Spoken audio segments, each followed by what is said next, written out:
Hello friends, एक बार फिर से आप सभी का हमारे चैनल पर स्वागत है। तो आज की इस वीडियो में हम यहाँ पे नया कोर्स स्टार्ट करने वाले हैं, कोर्स 9 असेसमेंट फॉर लर्निंग, जिसमें आज का हमारा क्वेश्चन है मेजरमेंट या असेसमेंट और इवेल्युएशन क्या होता है, और जिसको हम हिंदी में मापन, आकलन और मूल्यांकन कहते हैं। इसे नेक्स्ट वीडियो में इसके बीच में डिफरेंसेस कर लेंगे। और अन्य कोर्सेज का भी मैंने यहाँ पे स्टार्ट कर दिया, उसका प्लेलिस्ट आपको मिल जाएगा और लिंक डिस्क्रिप्शन में ही प्रोवाइड करा दिया जाएगा। तो देखिए, सामान्य भाषा में मापन को कैसे आप समझ सकते हैं। इसको मापतोल भी कहा कहते हैं, या इसको कहा जा सकता है मापतोल, क्योंकि आप इसमें कोई भी वस्तु को जब खरीदते तो उसका आकार या उसका साइज देख के खरीद सकते हैं, जैसे कि इसमें दिया हुआ है कि। और इसको शिक्षण के भाषा में मापन कहा जाता है। जैसे कि मान लीजिए, जब कोई टीचर स्टूडेंट सबका यहाँ पे एग्ज़ाम लेता है या टेस्ट कंडक्ट करता है, तो उसमें जो भी छात्र छात्राएं के अंक प्राप्त होते हैं, उसी को वहाँ पे मापन के आधार पर उनको ग्रेड या कोई भी अंक प्रदान करते हैं। तो देखिए, लिखा हुआ यहाँ पे, प्राचीन काल से ही देखा जा रहा है कि व्यक्ति किसी वस्तु को खरीदते समय उसकी लंबाई, चौड़ाई, ऊंचाई एक निश्चित करते हैं, या किसी वस्तु को खरीदते समय उसकी मापतोल, भार देखते हैं। या इसी तरह से यहाँ पे लिखा हो, विद्यालय में अध्यापक शिक्षण प्रक्रिया के बाद परीक्षण यानी कि टेस्ट लेते हैं, और टेस्ट के बाद अंक, ग्रेड, क्रेडिट प्रदान करता है, जिसे हम लोग मापन कहते हैं।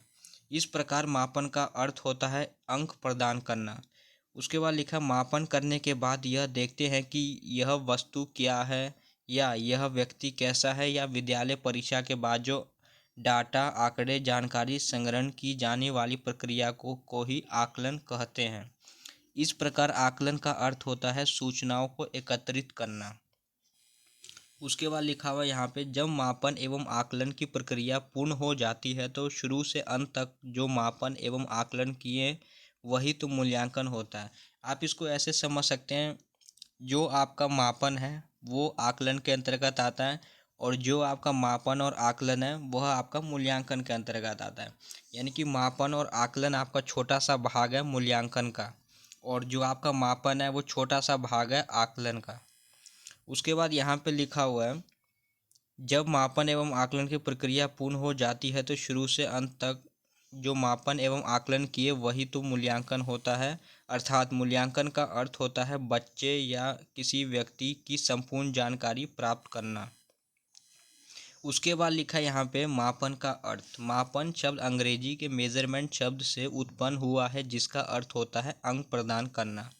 मापन में किसी वस्तु के परिणाम और मात्रा का संकलन होता है। मापन द्वारा किसी वस्तु में कितनी मात्रा है, या छात्र विद्यालय परीक्षा में कितने अंक प्राप्त किए, उनकी जानकारी देता है। मापन प्राचीन काल से विभिन्न क्षेत्रों में करता आ रहा है, जैसे डॉक्टर शरीर का तापमान नापता, वायुमंडल का तापमान, परीक्षा उत्तर पुस्तिका को देखकर अंक देना आदि कई क्षेत्रों में देखते हैं। उसके बाद मनोवैज्ञानिकों के अनुसार देखेंगे। पहला है स्टीवेंस के अनुसार, मापन किन्हीं निश्चित स्वीकृत नियमों के अनुसार वस्तुओं को अंक प्रदान करने की प्रक्रिया है। उसके बाद गिलफोर्ड के अनुसार, मापन वस्तुओं या घटनाओं को तर्कपूर्ण यानी कि रीजनिंग ढंग से संख्या प्रदान करने की क्रिया है। उसके बाद है यहाँ पे मापन की विशेषताएं, कैरेक्टरिस्टिक्स देखते हैं। मापन मूल्यांकन की अपेक्षा कम खर्चीला होता है। मापन मूल्यांकन करने में सहायक होता है। मापन वैज्ञानिक प्रगति का मुख्य आधार है। किसी भी वस्तु का मापन सीधे न होकर उपयुक्त माध्यम से होता है। मापन एक संकुचित प्रक्रिया है। मापन में आंकिक स्वरूप पाया जाता है। उसके बाद लिखा, मापन में कोई निरपेक्ष मापन में कोई निरपेक्ष शून्य बिंदु नहीं होता है। मापन किसी वस्तु का पूर्ण वर्णन ना कर आंशिक वर्णन अत्यंत शुद्धता के साथ करता है। उसके बाद है, मापन अप्रत्यक्ष होता है। उसके बाद लिखा, मापन में शून्य बिंदु ना होने के कारण इसकी व्याख्या गणितीय आधार पर नहीं की जा सकती है। उसके बाद इसके उद्देश्य देखेंगे।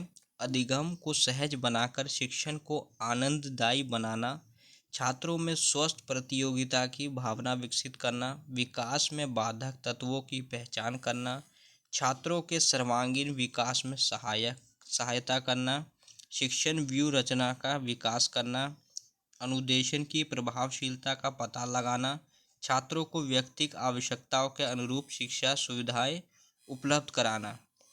उसके बाद देखेंगे असेसमेंट यानी कि आकलन क्या होता है।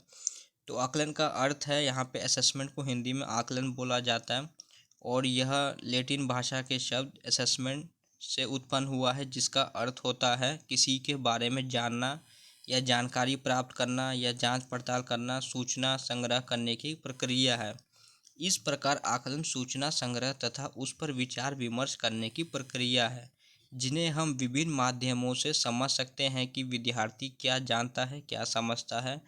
इससे प्राप्त ज्ञान को अंक के रूप में दर्शाते हैं। आकलन शिक्षण अधिगम के दौरान करते हैं, जिसके आप देख सकते हैं जैसे कि फॉर्मेटिव असेसमेंट हो गया, अंक प्लस अंकों का अर्थ आकलन हुआ। उसके बाद लिखा है यहाँ पे क्रैनबेक के अनुसार आकलन वह प्रक्रिया है जिसके द्वारा शिक्षक एवं छात्र यह निर्णय करते हैं कि शिक्षण लक्ष्यों को प्राप्त कर रहे हैं या नहीं। उसके बाद लीके के अनुसार विद्यालय कक्षा और छात्र स्वयं छात्र छात्राओं के लिए निर्धारित किए गए शैक्षिक लक्ष्यों की प्राप्ति में छात्र की प्रगति की जांच ही आकलन है। आकलन के उद्देश्य या इसकी आवश्यकताएं देखेंगे विद्यार्थियों के संदर्भ में। तो छात्र क्या जानते हैं, छात्रों की रुचियां कौन कौन सी है, छात्रों की विशिष्ट आवश्यकताएं क्या हैं, छात्रों की योग्यता के अनुरूप पाठ्यक्रम चयन करने में। उसके बाद अध्यापक हेतु देखेंगे छात्रों के कौशल योग्यता तथा अधिगम क्षमता को पहचानने के लिए, शिक्षण विधि का चयन करने के लिए, नई कक्षाओं के व्यवस्थापन के लिए। उसके बाद है विद्यार्थियों की व्यक्तिगत आवश्यकताओं को जानने के लिए, शिक्षण सामग्री के विकास के लिए। उसके बाद है पाठ्य सहगामी क्रियाओं हेतु छात्रों की रुचि के अनुरूप पाठ्य सहगामी क्रियाओं का वर्गीकरण करने के लिए, कौन सा छात्र किस कार्यक्रम में अधिक उपयुक्त है। उसके बाद है विद्यार्थियों की सांस्कृतिक कलात्मक रचनात्मक योग्यता को पहचानने के लिए। फिर है परिवार के संदर्भ में माता पिता को बच्चे की प्रगति एवं अधिगम के बारे में जानकारी प्रदान करने के लिए, घर की गतिविधियों एवं अनुभवों से संबंधित स्कूल की गतिविधियों को जानने के लिए। फिर उसके बाद अन्य उद्देश्य देखेंगे, जिसमें पहले नंबर पे शैक्षिक उपलब्धि का पता लगाना। तो आकलन से यहाँ पे शैक्षिक उपलब्धि का भी पता लगाया जा सकता है। उसके बाद सेकंड पॉइंट है व्यक्तिगत विभिन्नता ज्ञात करना, यानी कि इंडिविजुअल डिफरेंसेस पता करना। उसके बाद थर्ड पॉइंट है गुणवत्ता को निर्धारण करना, यानी कि क्वालिटी को। उसके बाद है स्थान को निर्धारित करना, जो आपका पोजीशन है। उसके बाद है पूर्वानुमान लगाना। उसके बाद देखेंगे इवैल्यूएशन क्या होता है। तो यहाँ पे मूल्यों का अंकन यानी कि मूल्यांकन देख सकते हैं, लिखा हुआ मूल्यांकन शब्द अंग्रेजी के इवैल्यूएशन शब्द का हिंदी रूपांतरण है, जो अपने आप में एक व्यापक शब्द है, जिसका अर्थ होता है मूल्यों का आकलन करना। उसके बाद लिखा है इस प्रकार हम कह सकते हैं कि मानव जीवन के विकास में उसका आकलन तथा मापन करना ही मूल्यांकन कहलाता है।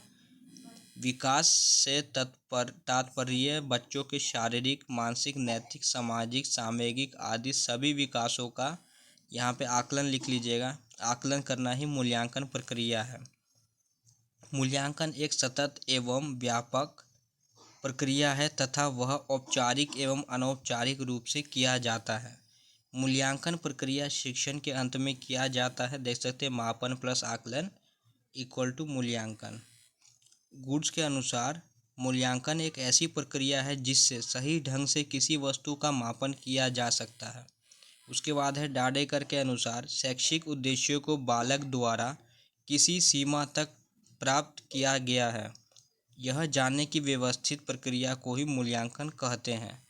उसके बाद है मूल्यांकन के उद्देश्य। मूल्यांकन के द्वारा अंतिम निर्णय दिया जाता है, जिसके आधार पर परीक्षा प्रणाली में सुधार किया जाता है। मूल्यांकन के द्वारा छात्रों को निर्देशन एवं परामर्श दिया जाता है। मूल्यांकन से अनुदेशन की प्रभावशीलता का पता लगाया जाता है। मूल्यांकन से बालकों के अधिगम संबंधी कठिनाइयों को पता लगाया जाता है। उसके बाद लास्ट पॉइंट देखेंगे, मूल्यांकन के द्वारा बालकों की व्यक्तिगत विभिन्नताओं का पता लगाया जाता है। तो यही था आज की इस वीडियो में। इसके अगले वीडियो में आपको इन तीनों के बीच में अंतर बता देंगे।